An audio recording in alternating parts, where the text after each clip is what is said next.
Let's start. तो सोनी वालों ने मार्वल की एवेंजर्स इन्फिनिटी वॉर के ट्रेलर से भी बहुत ही बड़ा क्लिकबेट काटा है हम सभी का। चुकुंदर काटने की मैं बात कर रहा हूं, नहीं मतलब मजाक नहीं कर रहा मैं। इन्फिनिटी वॉर से भी बड़ा क्लिकबेट काटा है, जो कि मैं पर्सनली खुद भी इतना बड़ा क्लिकबेट एक्सपेक्ट नहीं कर रहा था कि वो हम सभी का काटेंगे। लेकिन एनीवेज कोप अप तो करना ही था आखिरकार, क्योंकि मैं अपनी खुद मर्जी से उस टॉर्चर को झेलने गया था। तो इस वीडियो में आगे बढ़ने से पहले एक स्पॉइलर वार्निंग।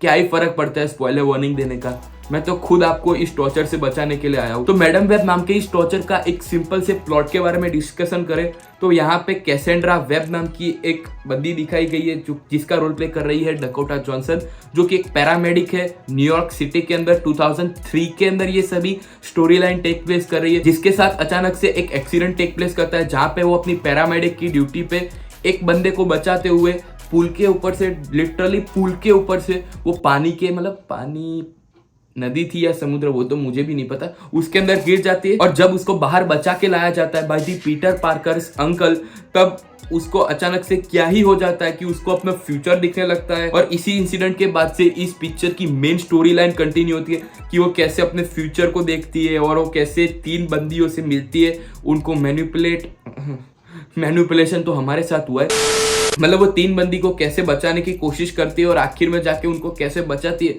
वही सभी कथा वार्ता इस मूवी के अंदर हमको दिखाई गई है। लेकिन ये मूवी इतनी ज्यादा टीयर अबाउट है कि इसको कुछ डिस्क्राइब ही नहीं कर सकते। एक सवाल हम सब पूछ सकते हैं कि व्हाट्स रॉन्ग, कि इससे ज्यादा खराब क्या ही कुछ हो सकता है। तो उन सभी खराब लिमिटों को भी क्रॉस करके ये मूवी आगे बढ़ जाती है और अपने खराब होने की हर सीमा लांघ जाती है। तो इससे ज्यादा खराब तो मैं क्या ही डिस्क्राइब कर सकता हूँ। लेकिन इस मूवी के साथ क्या खराब हो सकता है उसको पॉइंट बाय पॉइंट हम डिस्कस कर सकते हैं। लेकिन नेवरदीलेस मैंने जो क्लिकबेट की बात इस वीडियो के स्टार्टिंग में की थी कि ये एवेंजर्स इन्फिनिटी वॉर से भी बहुत बड़ा क्लिकबेट था, तो उसी पॉइंट पे हम आते हैं कि इस मूवी को बनाते हुए इतना भी ध्यान नहीं दिया गया कि ये मूवी अपने आप में ही कॉन्ट्राडिक्ट कर रही थी फ्रॉम स्टार्टिंग टू एंड। मतलब इस मूवी के ट्रेलर के अंदर हमको ये दिखाया गया था कि हमको जूलिया कारपेंटर, मतलब अपनी स्वीटनी स्वीनी की स्पाइडर वुमन देखने मिलेगी, उसी के साथ हमको 2 और स्पाइडर वुमन के वेरिएंट भी देखने मिलेंगे, लेकिन वो सिर्फ ट्रेलर के लिए ही थे। हाँ मतलब लिटरली मजाक नहीं कर रहा मैं, उनको इस मूवी के अंदर वो जो सस्ता कॉस्प्ले हमको इस ट्रेलर के अंदर देखने मिला था स्पाइडर वुमन का, वो वाला रोल सिर्फ 2 शॉट या फिर 2 फ्रेम के लिए ही दिया गया है। मैं पर्सनली एक्सपेक्ट कर रहा था कि ये मूवी कितनी ही ज्यादा खराब हो जाए, लेकिन एटलीस्ट हमको जूलिया कारपेंटर एके अपनी स्पाइडर वुमन का रोल तो देखने मिलेगा एटलीस्ट।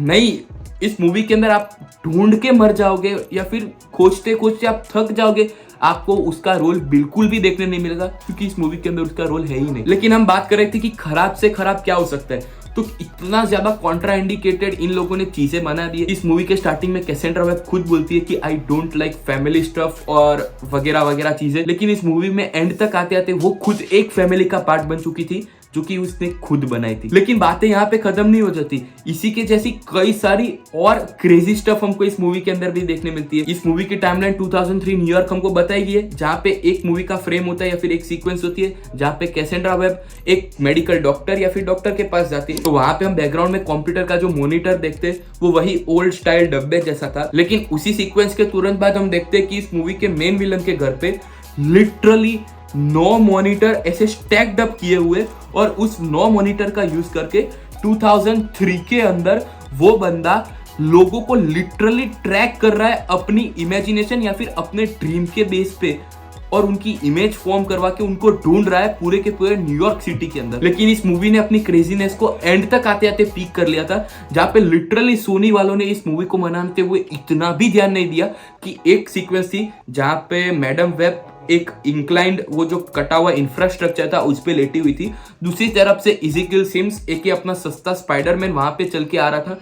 एक शॉट पहले उसके मुंह पे मास्क लगा हुआ होता है, वो जो बोल रहा होता है उसकी बैकग्राउंड में आवाज हमको सुनाई दे रही होती है, और उसी के तुरंत नेक्स्ट फ्रेम में हम देखते हैं कि मैडम वेब लेटी हुई है, वो बंदा सामने से चल के आया और उसके मुंह पे मास्क ही नहीं था। मतलब इससे ज्यादा खराब चीज क्या ही हो सकती है कि मूवी मेकर ने ये सोच लिया कि हम सब पागल है। लेकिन इस मूवी के एंड के बारे में ही अगर हम डिस्कस कर रहे हैं तो इस मूवी का एंड कहाँ पे स्टार्ट हुआ और कहाँ पे खत्म हुआ मुझे खुद पता ही नहीं चला। मतलब क्या ही चल रहा था, हर एक सेकंड के बाद एक कट लग रहा है, हर एक सेकंड के बाद ये सीन दिख रहा था, उसी के तुरंत बाद हमको वो सीन दिख रहा है, और आखिर में मुझे याद आ रहा है कि 3 बंदियां लटक रही थी और अपनी मैडम वेब ने एस्ट्रल फॉर्म दिखाया, जो कि सस्ता डॉक्टर स्ट्रेंज वाला जो हमको नोवे होम के अंदर देखने मिला था, वैसा एस्ट्रल फॉर्म निकाला, 3 जगह पे अपने आप पहुंची और उनकी मदद करके उनको खड़ा किया। क्या ही चल रहा था, मतलब ऐसी फाइट तो डॉक्टर स्ट्रेंज ने इन्फिनिटी वॉर के एंड में भी नहीं दिखाई थी। उससे भी ऊपर का स्टफ हमको इस मूवी के एंडिंग में देखने मिल गया। और इस मूवी के डायलॉग की तो बात ही नहीं करे तो ही अच्छा होगा कि मतलब कौन सी सिचुएशन चल रही है और दूसरी साइड से कौन सी डायलॉग डिलीवरी हो रही है, सुन के लिटरल हंसी आ रही थी। मतलब कि मूवी में एक सीक्वेंस है जहां पे बहुत ही टेंस माहौल था, वहां पे भी लिटरल जोक मारा जा रहा है। इस मूवी के एंडिंग में जहां पे मैडम वेब ने अपनी आंखों की रोशनी को घुमा दिया था, वहां पे उस मोमेंट पे मैडम वेब को घेर के 3 बंदियां हंस रही है, मजाक उड़ा रही है कि एटलीस्ट तुम जिंदा हो, मर तो नहीं गई। मतलब इससे वर्स्ट क्या ही हो सकता है। लेकिन आखिर में जाते जाते आप सभी को मैं यही बताना चाहता हूँ कि इस मूवी को भूल से भी OTT पे भी मत देखना। अपना प्रीशियस टाइम को बचाते हुए कुछ और स्टफ देख लेना, लेकिन इस मूवी को भूल से भी मत देखना। और सोनी वालों प्लीज स्पाइडरमैन और उससे रिलेटेड कैरेक्टर को मत छेड़ो, उनका मजाक मत बनाओ। तो आखिर में जाते जाते आपको अगर ये वीडियो अच्छा लगा हो तो लाइक जरूर कर देना, चैनल पे नए हो तो सब्सक्राइब करना मत भूलना, बाजू में आने वाला बेल आइकन भी जरूर से प्रेस कर देना। और कमेंट सेक्शन की तो आज बात ही नहीं बनती, क्योंकि मैं आपको खुद रेकमेंड करता हूँ कि इस मूवी को आप मत देखना। That's it. और अगले वीडियो में मैं आपको ऐसे ही जल्दी मिलूंगा, तब तक के लिए गुड बाय।